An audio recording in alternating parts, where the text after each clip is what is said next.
Bloomberg Audio Studios. Podcasts, radio, news. You're listening to Bloomberg Businessweek with Carol Massar and Tim Stenovec on Bloomberg Radio. It is Bloomberg Businessweek Daily. That's Carol Massar. I'm Tim Stenovec. Yes. You can't get that burger anymore? Which burger? PJ Clark's? No, I think you can still. Okay. It's been a while, but my husband and I used to love to go. And then we've done that where we've made béarnaise, like left over from a night of having steaks. And then you make a burger and you put on a burger. It's really good. It sounds great. It's really good. We've had a couple weekends of burgers at home. Try it with some béarnaise. Summer, that's like what you do in summer, you know, grill some burgers. You do. Some hot dogs. Yeah. I don't know. Do you guys? No dogs in the house. All right. Not that we embrace dogs. Hey, let's talk trade, particularly Yeah. between the U.S. and the European Union, because EU envoys are set to meet as early as this week to formulate a plan for measures to respond to a possible no-deal scenario with U.S. President Donald Trump, whose tariff negotiating position is seen to have stiffened ahead of that August 1st deadline. The overwhelming preference is to keep negotiations in Washington on track in a bid for an outcome to the impasse ahead of next month's deadline. We've got with us Darragh O'Brien, Minister for Transport, Climate and Energy and the Environment for the Republic of Ireland. He joins us here in the Bloomberg Interactive Brokers studio. Welcome. How are you? Thank you. I'm great.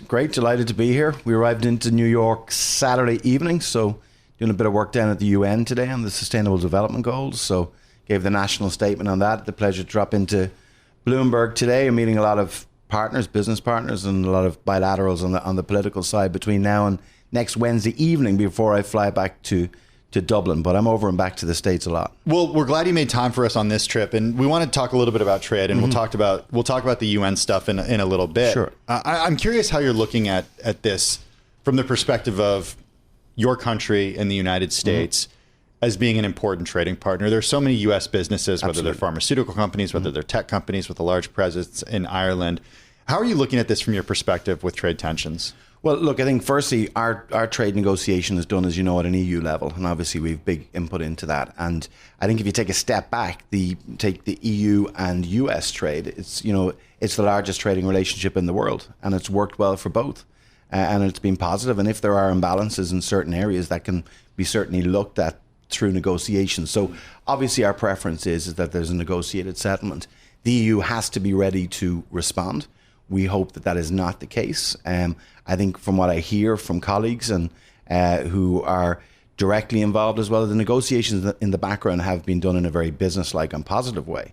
Then if I look at Ireland, if we were to look at our own trading relationship with the United States is very much on a partnership basis. Like we've, I think, 350 billion years invested by Irish firms in the United States. We're the 6th biggest investor in the US, employing over 200,000 people.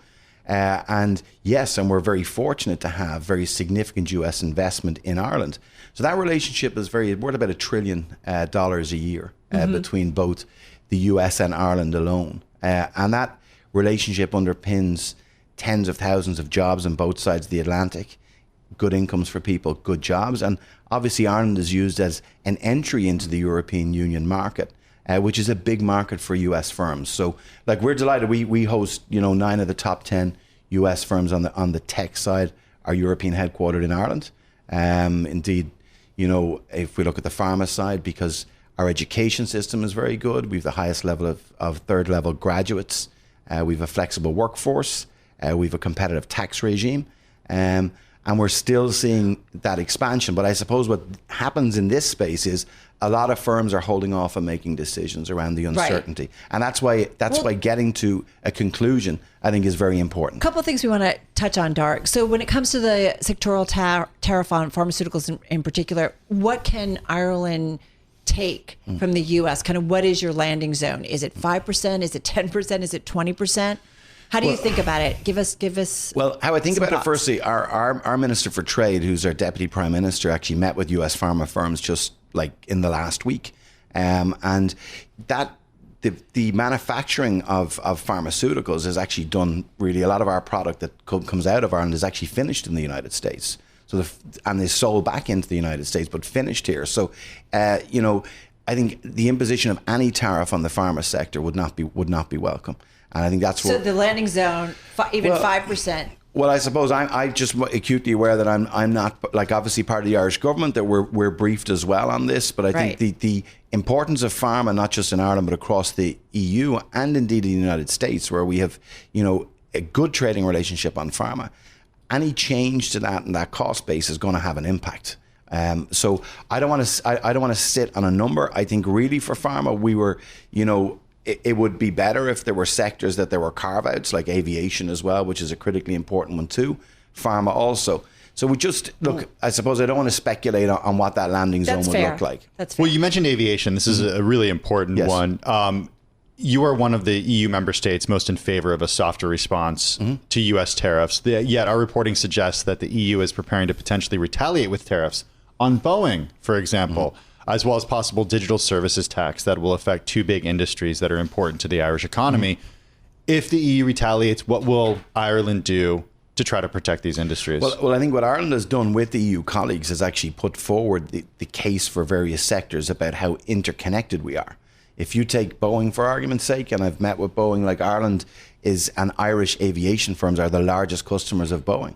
Like we've, I think, about 900 planes on order with Boeing. It's, wow. We actually leasing and aircraft leasing is, and you've leasing not just of aircrafts, but of aircraft parts, like of engines and that. There's second hand planes, for argument's sake, that are refurbed that you could look at, they might be tariffed twice. So it's a very, very complex sector.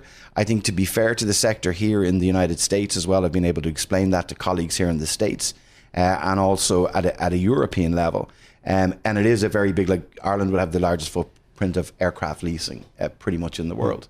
So we have firms like AirCap that would have a very significant footprint here in the United States. I was in their new office in Miami just earlier this year. Right. So I just think on the aviation side, I suppose it's when you're looking at tariffs, like our belief, the European Union, is tariffs are not a good thing, full stop.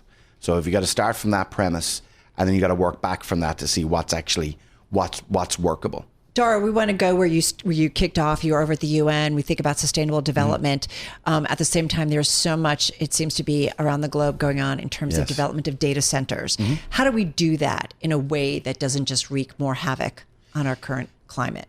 Yeah, I think, look, we in Ireland. And is there a global understanding that we need to do this safely? I think to be fair to the sector itself, like data and new data is where it's going to be at. So like the advancements in technologies are here, and they will continue to advance even quicker than any of us would have ever imagined. If you look at AI, for everything that we do, our mobile phone, the screens in front of us here, there's a data capture and there's data storage there. So data centers are here. What we've got to look at is how they can be more efficiently built and how energy is more efficiently used. So Ireland has actually been very successful at attracting data centers in, and we want to continue to do that. They are large energy users, though. So I think what we need to do is to be looking, in fairness to the sector as well, as looking at, the energy they use, what they consume, how that energy can be reused, the waste energy piece, and also linking up renewables. And there is a lot of interest within, not just interest, it's actually there are proposals within that space. So you would have green technology parks, for argument's sake. So data centers that would have a base energy, but then also would use further energy from renewables. So I think it can be done. I don't think they conflict with each other. You say you're back and forth. Come back. I will. I'd love to. Love to continue this conversation. Thank you so much. Yeah, thank you. Darragh O'Brien. He's the Minister for Transport, Climate, Energy and the Environment for the Republic of Ireland. This is Business Week.